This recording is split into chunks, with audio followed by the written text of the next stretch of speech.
Cette nuit, quelque chose d'extraordinaire se produit. Dans la maison même du père Petar Luby, le gardien des secrets de Medjugorje, un événement a eu lieu qui ébranle déjà le monde catholique. Aux premières lueurs de l'aube, alors que le monde dormait, ignorant, une lumière surnaturelle a envahi la pièce où le prêtre se trouvait en prière.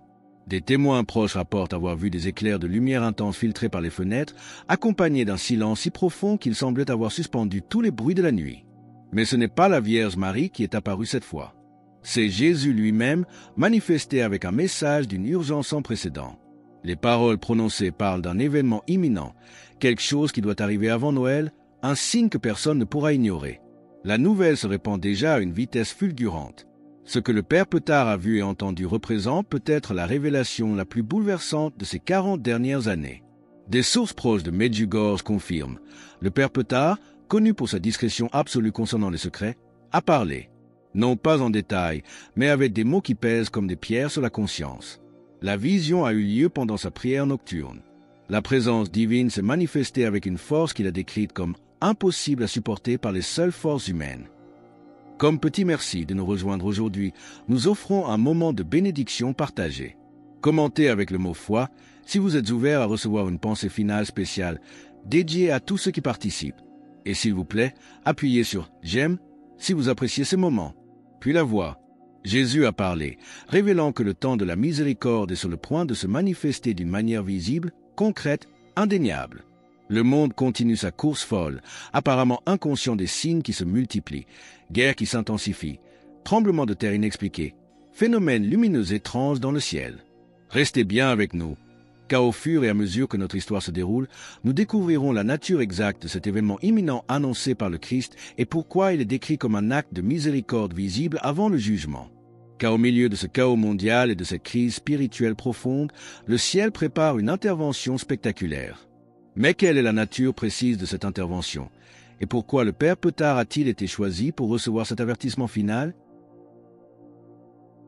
Pendant ce temps, le monde poursuit sa course effrénée, largement inconscient des signes célestes qui se multiplient. Les guerres au Moyen-Orient s'intensifient avec une violence jamais vue depuis des décennies. Les conflits en Europe de l'Est s'enlisent, tandis que de nouvelles tensions éclatent ailleurs. Les tremblements de terre récents ont secoué des régions historiquement calmes, défiant les modèles géologiques habituels. Des phénomènes lumineux étranges apparaissent dans le ciel. Aurores boréales sous les tropiques, lumières inexplicables dansant au-dessus des villes, plus de météores anormalement fréquentes. Les experts proposent des explications naturelles, mais pour beaucoup de croyants, ces signes résonnent d'un écho prophétique. Parallèlement, la crise spirituelle qui ronge l'Occident atteint un point critique. Les églises se vident semaine après semaine. D'anciennes cathédrales, autrefois bondées, accueillent désormais une poignée de fidèles âgés. Aux États-Unis, la polarisation religieuse crée des fractures profondes, opposant même des évêques entre eux et semant la confusion parmi les fidèles. Les divisions théologiques sur des questions fondamentales comme la famille et la vie créent un chaos doctrinal qui désoriente des millions de catholiques. Pendant ce temps, la persécution des chrétiens dans le monde atteint des niveaux alarmants, que ce soit par la violence physique dans certains pays ou par une marginalisation culturelle croissante en Occident. Mais la blessure la plus douloureuse est peut-être l'apostasie interne à l'Église elle-même, des prêtres qui ne croient plus, des théologiens qui nient les fondements de la foi, des cardinaux qui promeuvent des agendas contraires à l'enseignement bimillénaire. La trahison vient de l'intérieur. C'est exactement le scénario que Jésus avait annoncé à ses disciples, rapporté dans l'évangile de Luc, chapitre 21. Une nation s'élèvera contre une nation. Il y aura de grands tremblements de terre et, en divers lieux, des pestes et des famines. Il y aura des phénomènes terribles et de grands signes dans le ciel. Face à ce tableau sombre, la question brûlante demeure. Quel est cet événement précis que Jésus a annoncé au père Petar, ce signe indéniable qui doit se manifester avant Noël et séparer la miséricorde de la justice? C'est dans ce contexte de chaos mondial et de confusion spirituelle que la vision du père Petar prend une signification explosive. Les premières réactions affluent déjà de toutes parts.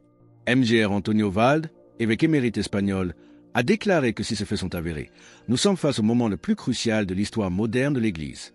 Le père Michael O'Brien, théologien irlandais, note que les détails correspondent à des interprétations eschatologiques débattues depuis des siècles.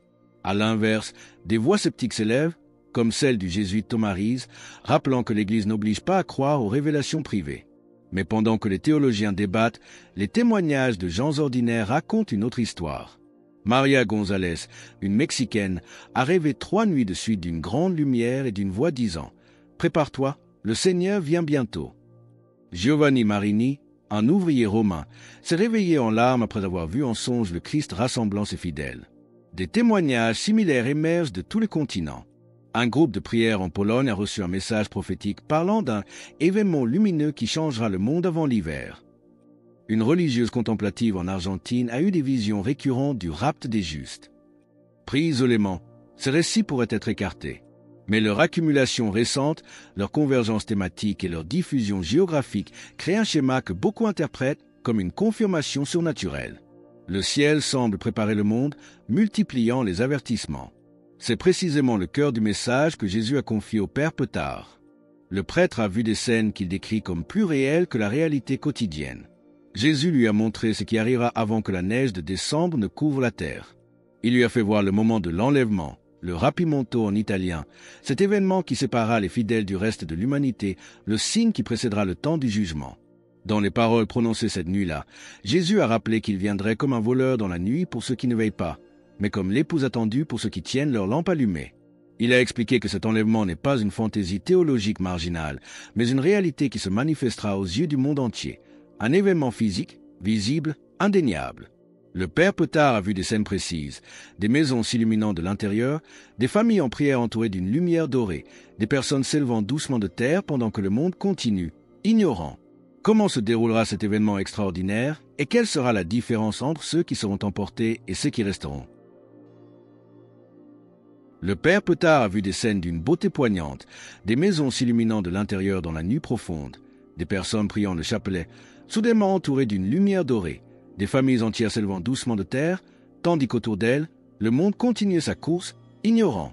Il a vu des vieillards, cloués au lit depuis des années, se lever avec des corps renouvelés. Il a vu des enfants sourire en étant emportés vers le ciel.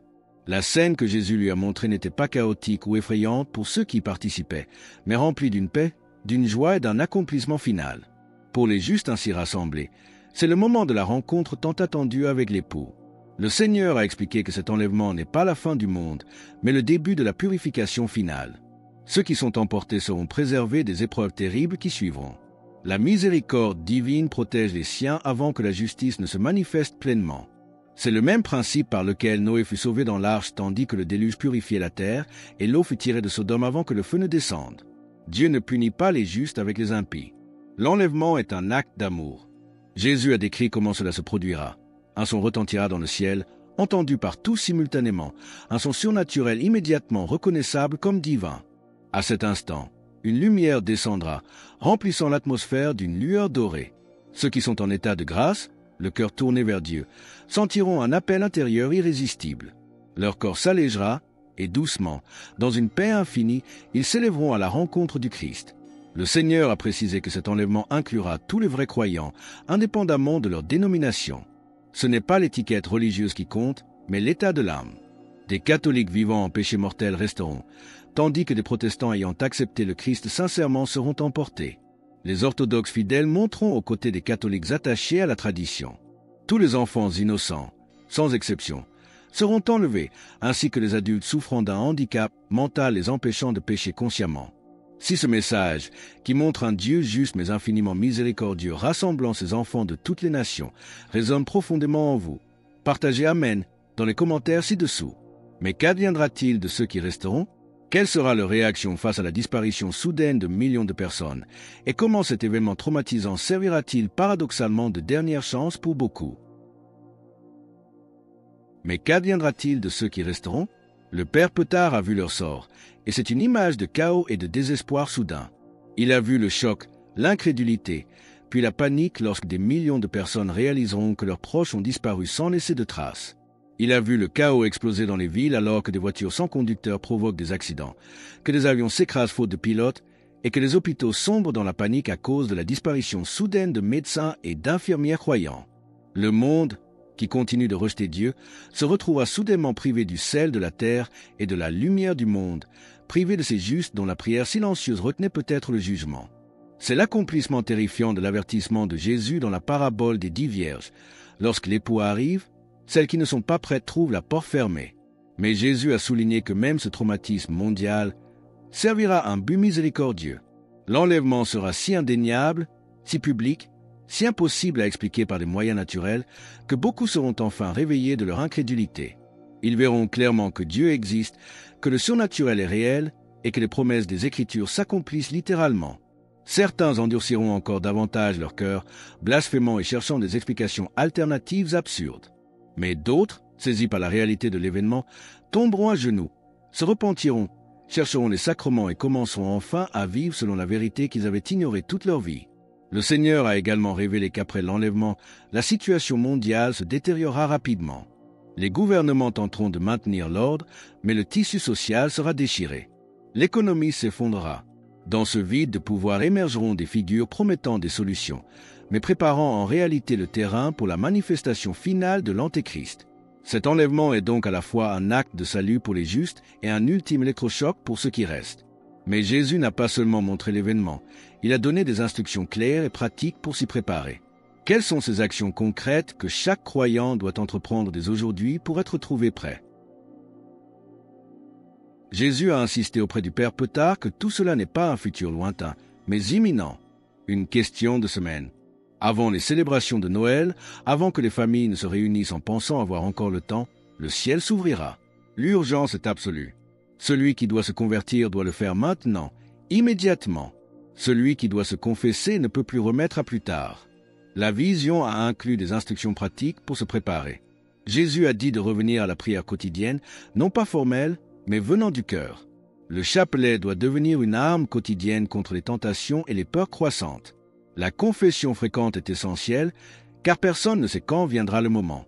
La communion eucharistique doit être reçue avec dévotion. Les familles doivent se réunir pour la prière du soir, lire les Écritures ensemble et se consacrer au Sacré-Cœur de Jésus et au cœur immaculé de Marie.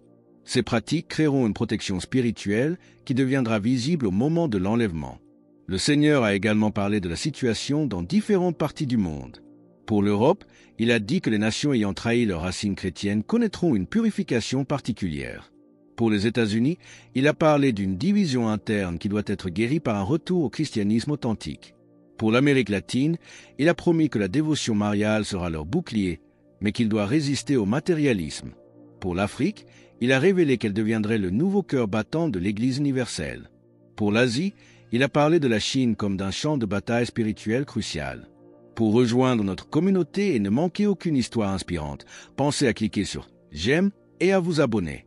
Mais la partie la plus terrible de la vision fut celle où le Père Petard a vu des prêtres, des évêques, des religieux et religieuses restés sur terre lors de l'enlèvement, ceux qui avaient trahi leur vocation.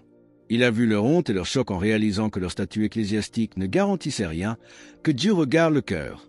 Jésus a dit que la purification de l'Église commencerait par le sanctuaire. Les confirmations de cette vision s'accumulent. Anomalies magnétiques à Medjugorje, photos de lumières étranges, dessins d'enfants, convergence avec d'autres prophéties, Fatima, Akita, Garabandal. Le monde séculier ridiculise tout cela, mais les croyants savent que la sagesse du monde est folie devant Dieu. Tout semble converger vers un point de rupture imminent.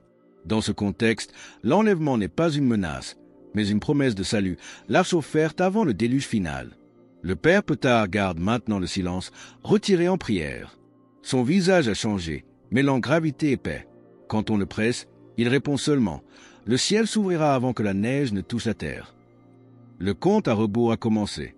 Le ciel appelle une dernière fois. Le monde ne croit pas, mais il verra. Les sceptiques rient, mais ils pleureront.